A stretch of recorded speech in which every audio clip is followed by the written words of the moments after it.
네, 안녕하십니까.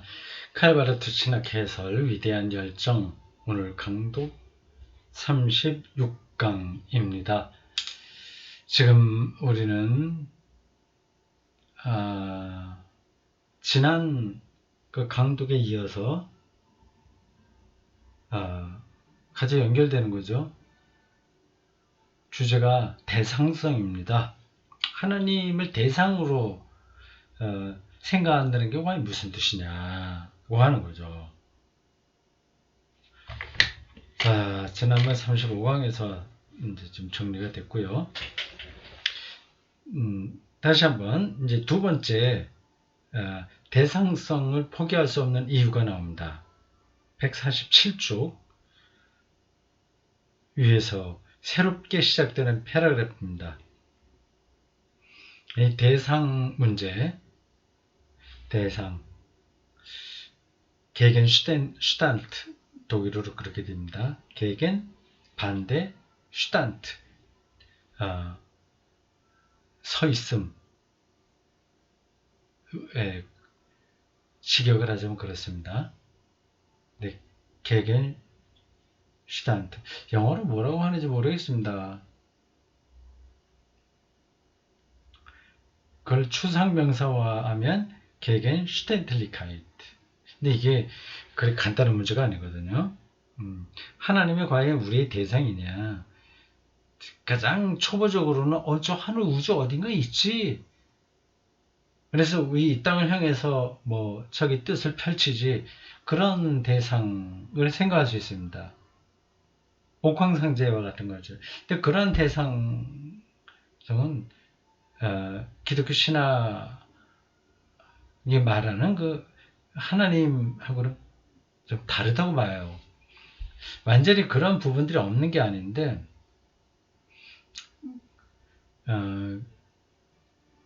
그렇게만 있으면 뭔가 우리가 거기 가서 확인을 할 수 있거나 아니면 그냥 폐쇄적으로 어디에 있는 그런 존재를 생각하게 됩니다. 그건 아니라고 그랬어요. 바르트도.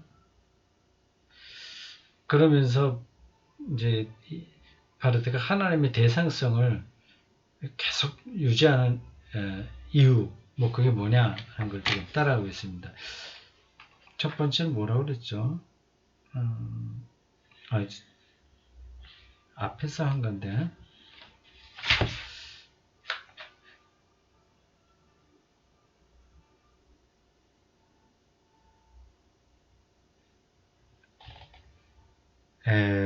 그럼 넘어가겠습니다. 그 첫 번째라고 하는 게 일단 나오지 않는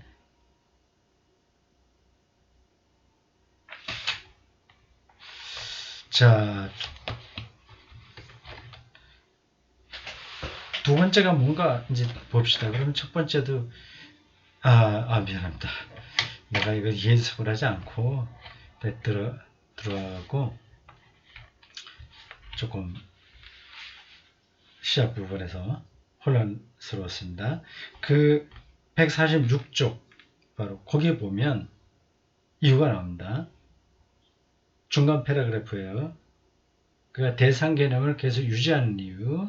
어떻게 보면 유치해 보이거든요. 조금 아까 얘기한 대로 저 옥황상제처럼 저 위에서 뭐 인간을 다스리고 있는 어떤 존재처럼 여겨지지 않습니까? 대상 이렇게 얘기하면.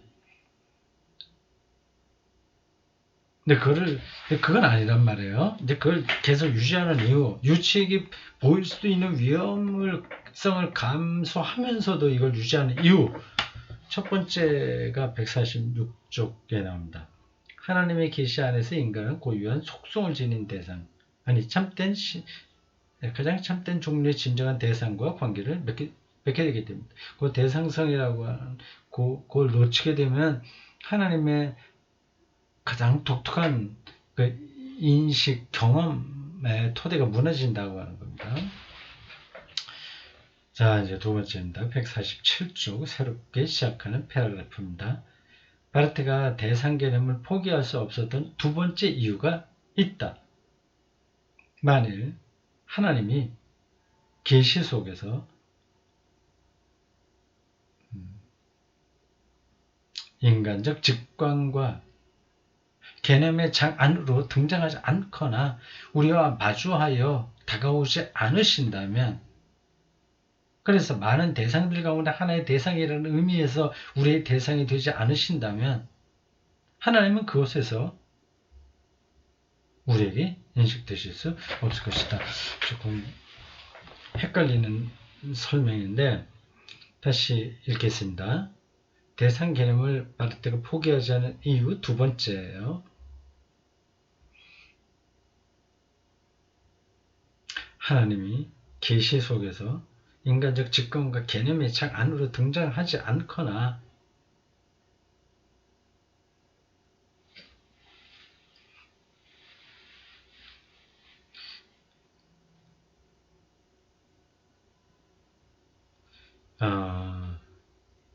우리가 시간과 공간 안에서 어떤 사물들을 경험할 수 있지 않습니까? 그게 하나의 개념의 장이거든요. 그리고 직관이거든요.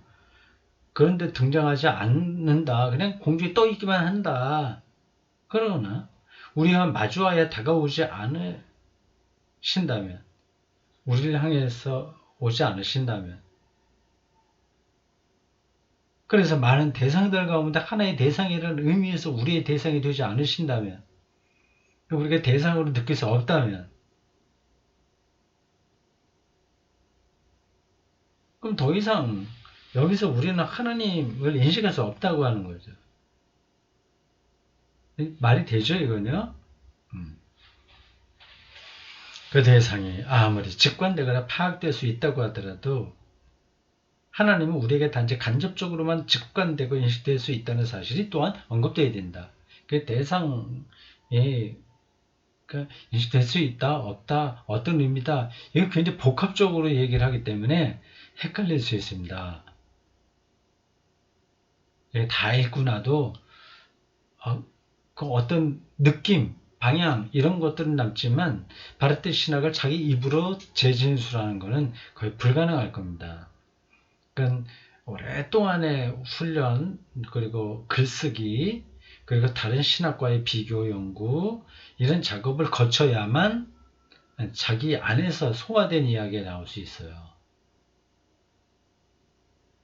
우리가 지금 당장은 이렇게 따라가긴 하나 소화가 될는지 아닌지, 소화된다 하더라도 그게 우리 이 건강에 영양 요소로 나올 수 있을지 아니면 그냥 스쳐 지나갈지 그건 모르겠습니다. 다시 말해 하나님 자신이 스스로를 직관하고 인식하듯이 또 하나님 자신에게 스스로 대상이 되시듯이 그렇게 그렇게 직접적으로 우리에게 대상이 되시는 것은 아니다. 여기서 간접적으로의 의미는 간접적이라는 거예요. 하나님 봤다 이건 다 간접적인 겁니다. 하나님 말씀 들었다 이것도 다 간접적인 겁니다. 간접적으로의 의미는 1. 하나님이 자기 자신을 보고 이해하시는 그 인식에 우리가 참여하도록 허락해주지 않으신다면 우리는 하나님을 직관하거나 이해할 수 없다는 것이다.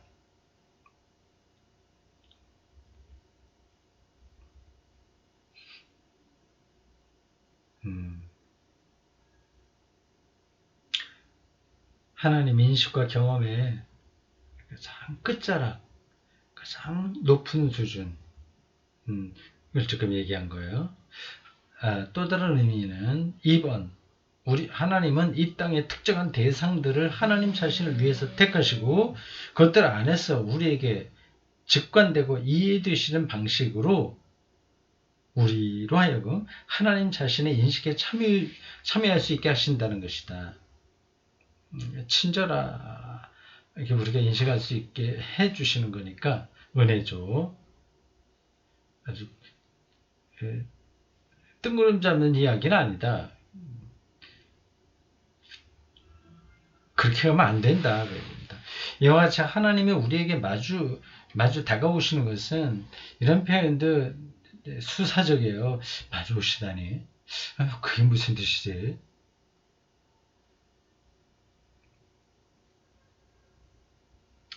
친구를 만나러 갈 때, 저기서 자기 친구가 자기를 향해서 마주 온다. 그런 걸 우리는 연상할 수 있는데, 하나님이 나에게 마주 오신다는 거는 이제 그렇게 실감이 나지는 않죠. 근데 그 실감하는 사람이 이제 신학자입니다.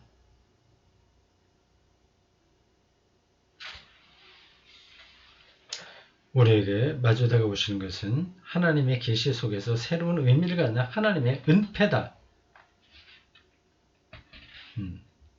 다가오시면 알아봐야 되잖아요. 친구가 오면 그냥 알아보듯이 말이죠.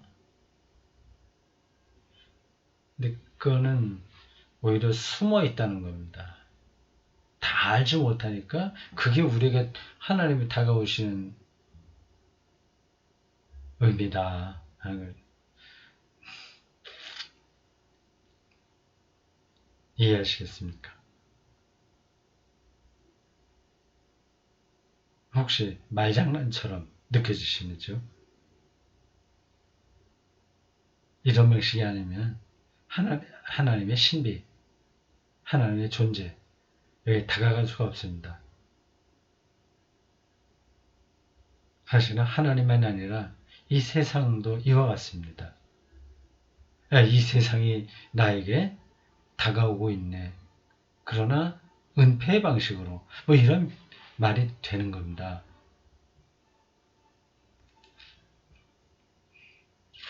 그 은폐의 자리 고를 모르면 하나님이 나에게 다가온다는 게 성립이 안 되죠.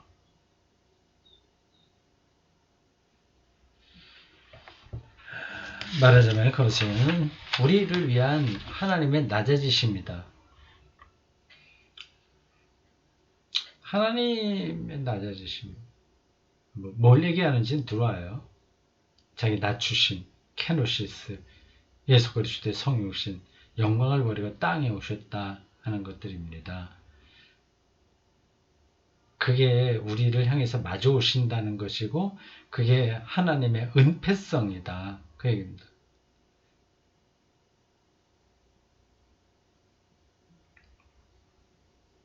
그것은 하나님이 바로 그렇게 간접적으로 곧 이 세상의 은폐는 간접적이라는 뜻이기도 해요.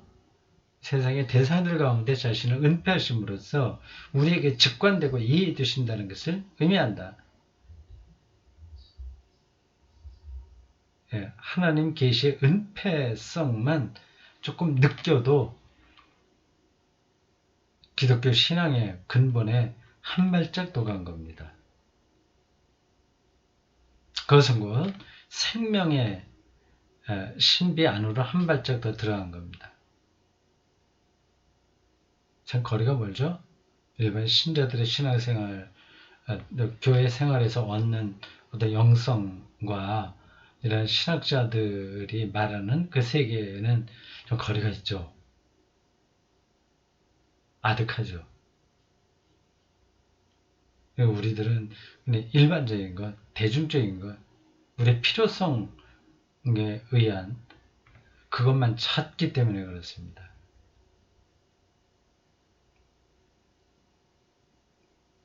이때 인간은 직접적으로 하나의 다른 대상 앞에 서게 되는데 그것은 일련의 다른 대상들 가운데 하나의 대상이다. 바로 그 다른 대상은 하나님이 인간으로 하여금 하나님 자신을 인식할 수 있게 해주시는 수단이며 그 수단을 통해 인간은 하나님을 인식한다. 간접적이라는 말이 마지막으로 의미하는 것은 3. 그 대상이 자동적으로 그런 수단이 되는 것은 아니라는 뜻이다. 그 수단이 하나님을 위한 것이 되는 것은 하나님이 그것을 자신의 옷, 성전 또는 표적으로 결정하고 또 그렇게 만드시고 그 자체로 사용하신다 한해서이며 특별한 의미에서 즉 그런 수단이 자신의 실존을 넘어서서 이것도 마찬가지로 하나님의 사역인데 하나님의 대상성을 증언하고 그럼으로써 하나님의 인식을 가능하고 필연적인 것으로 만든 일에 당연히 및 마땅히 봉사하도록 허락받는다는 한해서다. 인용한 문장이 또 지나가겠습니다. 하나님을 그렇게 인식하는 사람은 자기 마음대로 대상들을 선택해 놓고 이게 복지 활동이 하나님의 계시야, 남북 통일의 계시야, 뭐 등등 하는 것처럼 대상을 선택해 놓고 그것들을 표적으로 삼지 않으면 그렇게 하지 않는다는 거죠. 그렇게 해서 인간적 자의성에 근거한 자의성, 자기가 생각해서 판단하고 뜻과 의지에 따라서 달라지는 그런 것에 근거하는 하나님 인식을 고안해내지 않는다. 그래서 우상 숭배다. 예수 잘 믿은 마음이 위로받아 힐링돼. 이거 다 우상 숭배입니다. 기복주의는 말할 것도 없고요. 한국교회와 설교와 그 신앙 행태는 그 도덕주의도 마찬가지고요. 그런 게 다 나쁘다는 뜻이 아니라 근본이 아닌데 섬기게 되면 절대화하면 그럼 이제 그게 우상숭배거든요. 교회 생활과 설교와 그걸 중심으로 한 모든 교회 활동이 우상숭배다 이렇게 말해도 그게 틀리진 않습니다. 때문에 어느 시대고 우상숭배가 없을 때는 없었습니다. 근데 그게 축적되면 이제 교회가 허물어질 정도가 되고 개혁자들에 의해서 새로 정화되고 그게 역사 안에서 이제 반복됐죠. 지금은 어떤 시대인가 한번 반성할 필요가 있습니다. 우상숭배다. 그 사람은 하나님 자신의 선택하신 대상들을 수단으로 해서 하나님 인식합니다. 하나님 자체를 보는 게 아니라 그 수단들에 떨어져 버리는 거죠.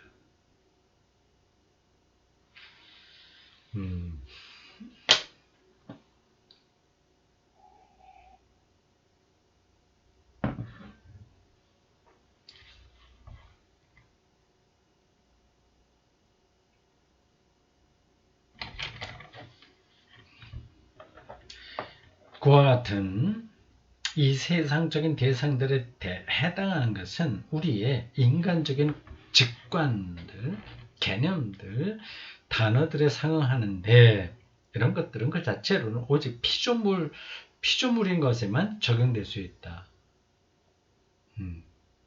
복지 꼭 필요한 거거든요. 정치, 복지 이런 것들이요. 그걸 하나님에게 적용하면 안 된다는 거죠. 인간에게 필요한 겁니다. 이런 것들이 어떻게 하나님의 속성을 표시할 수 있는가?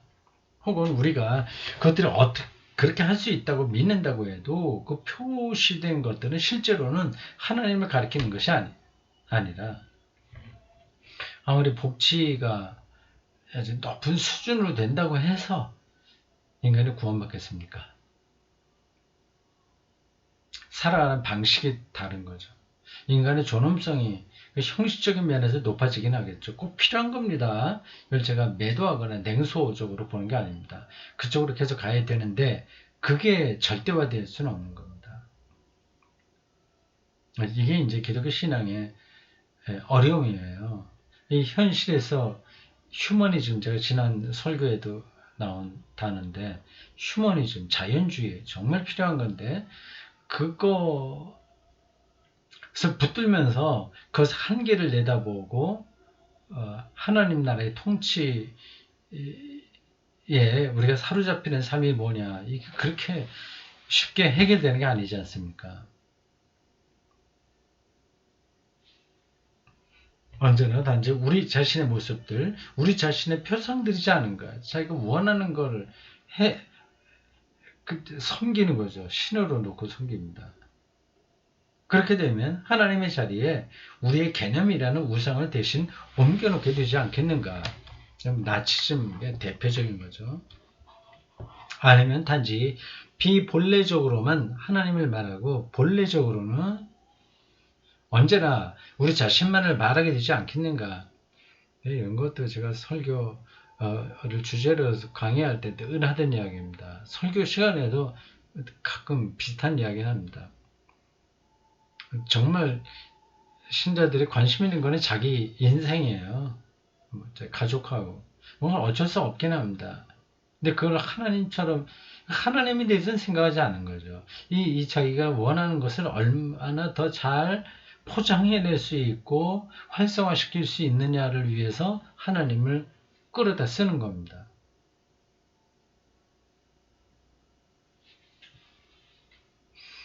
하나님은 하나님이시다라는 초기 바르트의 명제, 곧 이스트 곧이에요. 다음에 예상되는 절차, 즉 하나님을 표현하기 위해 우리가 고안해냈거나 우리에게 이미 오래전부터 알려져 있는 혹은 우리가 가장 강하게 열망하는 어떤 가치 개념을 하나님으로 제시하고 하나님의 자리에 앉히는 절차에 대한 저항이다. 하나님 되게 해야지. 하나님이 선택한 것들을 하나님 되게 하면 그게 이제 우상숭배죠.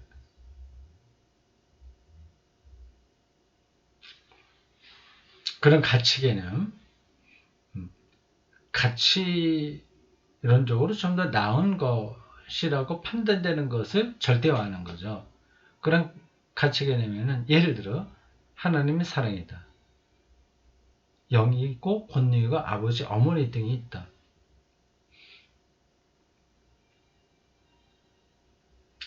그와 같은 개념들을 하나님께 적용할 때 우리가 이미 사전에 가치 있고 변화할 만하고 추구할 필요가 있다고 확정한 것이 하나님께 투영되는 것은 아닌가? 그러니까 자기의 이미 이미지 속에 아버지의 이미지가 있어갖고 그걸 이제 하나님에게 적용시키는 것이죠. 그게 이제 왜곡될 수 있다고 하는 겁니다.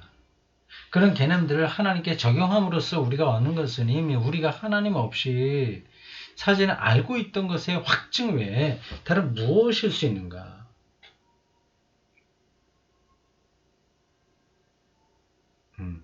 그렇게까지 얘기했군요.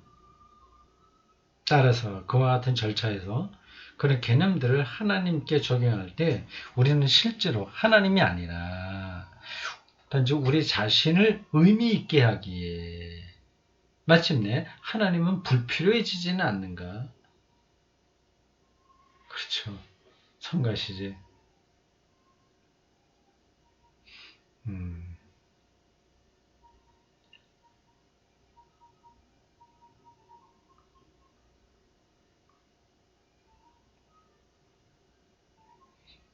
무엇을 먹을까 마실까?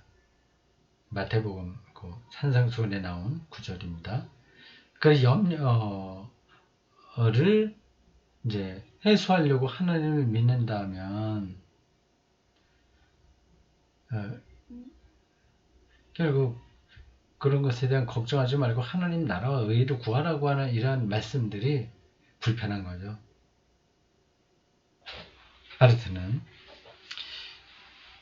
사안을 거꾸로 세워 이 문제를 해결하고자 한다. 하나님이 다만 간접적으로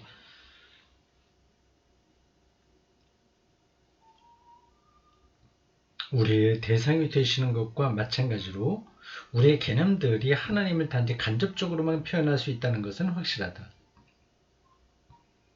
하나님의 사랑, 인자, 자비 이런 것도 간접적이라고 하는 겁니다. 그러나 여기서 더 설명하지 않겠어요. 그래서 간접적이라고 하는 말은 그런 개념들이 하나님을 본래적으로 표현할 수 없다거나 언제나 우리 자신과 우리의 피조적 현실만을 표현한다는 뜻이 아니다. 우리는 하나님의 계시 속에서 자기 소유인 이 세상 안으로 오셨다고 하는 사실을 우리의 개념들과 연관시켜야 한다. 당연한 거죠. 따라서 하나님께서는 우리 자신과 우리의 모든 직관들, 꽃 보면 아름답다. 그런 게 직관입니다. 개념들, 단어들에 대해 그것들의 최종적이고 본래적인 대상은 곧 하나님 자신이라고 주장하시며 그 주장은 완전하고도 가장 적절한 근거를 갖는다.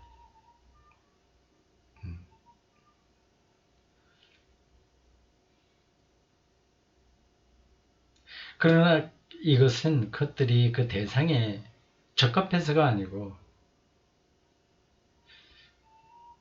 이 세상에 있는 모든 것들은 하나님에 의해서 만들어진 거죠. 그를 우리가 소홀히 할 수가 없습니다. 그러나 하나님 자체는 아닌 거죠. 그러니까 범신론, 모든 것들이 신이다는 관점은 기독교에서는 성립되지 않습니다. 다만 범재신론, 만물 안에 하나님이 계시다 이런 말은 되죠. 그 두 개는 구분해서 우리가 봐야 됩니다. 대상은 다 아름다운 것들, 이제 하나님 안에서 아름다운 것들은 분명한 거예요.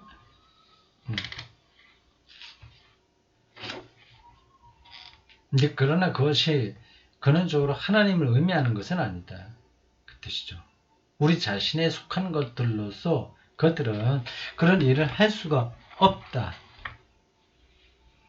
교회당을 아무리 멋지고 품위 있게 건축했다고 하더라도 우리가 한 일이기 때문에 그것은 직접적으로 하나님의 계시는 아닙니다. 아니죠.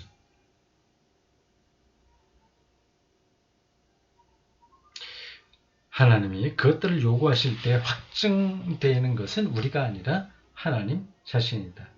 우리의 단어들은 우리의 것이 아니라 하나님의 것이다. 그 단어들이 사용될 때 그것은 말하자면 비본래적이거나 그저 단순히 비유적인 사용이 아니라 본래적 사용법이다. 요거는 탁 들어오지 않은데 지나가요. 만약 우리가 우리에게 적합한 것들의 제한성 안에서 그 단어들을 피조물에 적용한다면 그때 우리는 그것들을 단지 비본래적으로 또 비유적으로 사용하게 됩니다. 이건 전과도로 제가 설명할 수 있겠는데 그냥 가겠습니다. 그냥 갈 필요도 있습니다. 다 우리가 체크할 수는 없어요. 그러나 우리가 그 단어들을 하나님께 적용할 때 모든 사물들에 다 단어가 있고 뭐 그렇잖아요. 그 가치들도 다 문자가 되어 있는 겁니다. 그것들을 하나님께 적용할 때 그것들은 자신들의 근원적인 대상에게로 인도되는 것이다.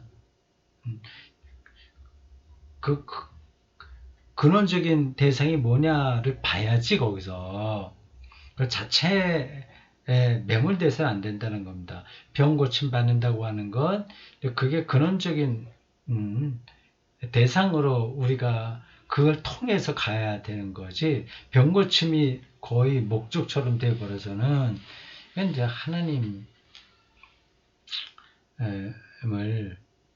바르게 이해하는 게 아니다라는 뜻입니다. 이렇게 인도되는 것은 우리의 하나님 인식에서 우리를 한 가지 영속적인 과제, 중요한 표현이네요. 영속적인 과제 앞에 세운다. 그것은 우리의 개념들과 직관들, 이건 뭐 다 아시겠죠? 개념이요. 뭐 사랑이야, 나무야, 뭐 연대성이야, 뭐 등등 다 개념들입니다. 직관들, 참 기분 좋고 뭐 느낌 아름답고 그런 것들이요. 다 또 섞여 있어요. 개념과 직관들은 그것들이 일반적인 의미에서 하나님께 적용하는 것이 아니라 오히려 그것들을 거듭 계시의 빛 속에서 수정되도록 만드는 과제다.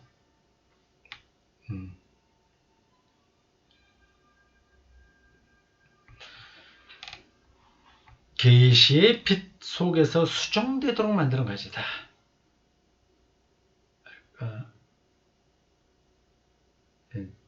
중요한 관점입니다. 남북 통일 아주 중요한 역사, 대한민국 남북한 역사에서 가장 중요한 아젠다인데 그것도 계시의 빛 속에서 볼 수 있어야 되는 거죠. 신학자라면 그리고 기독교 이름으로 한다면 그렇습니다. 그렇게 해서 가능한 한 어떤 하나님이 그런 개념들이 말할 수 있는 것에 상응하는 것이 아니라 뭐예요? 어떤 하나님이 그런 개념들이 말할 수 있는 것에 상응하는 것이 아니라 그 개념들을 먼저 놓고 하나님이 거기에 맞춰가는 그런 게 아니라 오히려 그 개념들이 하나님의 말씀에 상응하도록 해야 한다.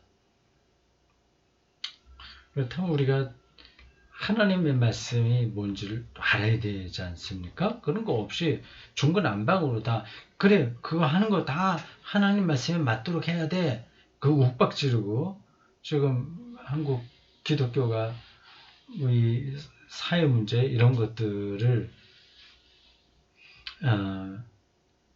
좀 오도하고 있는 것 같은 일들이 벌어질 수 있거든요. 뭐 군 대체 복무라든지 뭐 동성애자들에 대한 문제라든지 이런 것들을 하나님 말씀을 근거로 대면서 뭐 이렇다 저렇다 얘기하면 어떻게 보면 이제 요 표현들이 그런 것들을 옳다고 인정하는 것을 들릴 수 있습니다. 그건 결코 아니에요. 오히려 반대인 거죠.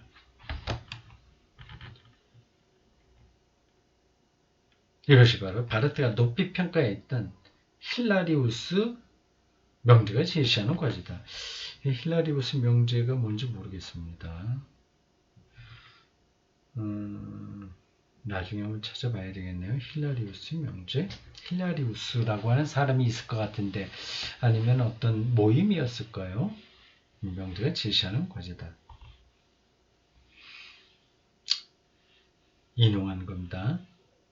거의 힐라리우스 명제겠죠. 힐라리우스 명제를 다루는 그 텍스트겠죠. 현실이 언어에 종속되는 것이 아니라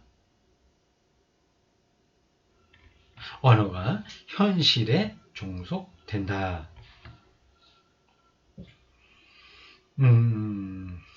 중세기 사람 같습니다. 농, 세레모니, 레스, 세트, 라이, 세르모, 유브엑, 투스, 에스트. 이런 라틴어는 탁탁 외워뒀다가 필요할 때 쓰면 좀 그냥 일단은 멋있어 보인다. 현실이 리얼리티예요. 현실이 언어에 종속되는 게 아니라 언어가 현실에 종속된다. 이걸 또 다르게 얘기하면 안식일을 위해서 사람이 있는 게 아니라 사람을 위해서 안식일이 있다 하는 그런 예수님의 말씀 같습니다. 기독교 교리가 기독교 신앙 다시요. 기독교 신앙이 그 교리에 종속되는 게 아니라 교리가 기독교 신앙에 종속된다 이렇게 봐야 되죠.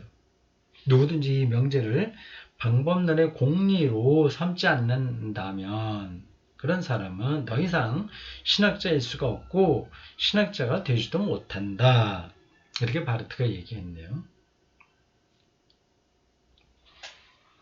그렇다고 해서 이 언어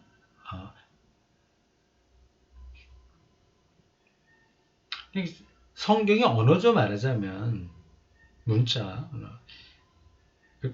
그런 것들이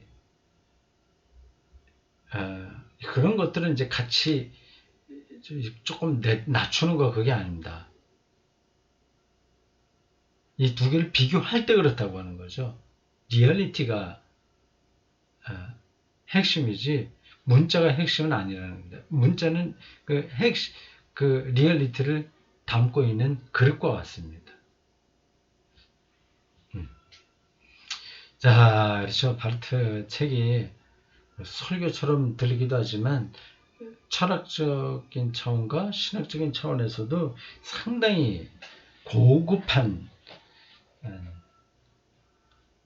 신학이라고 할 수 있습니다. 여기까지입니다. 수고했습니다.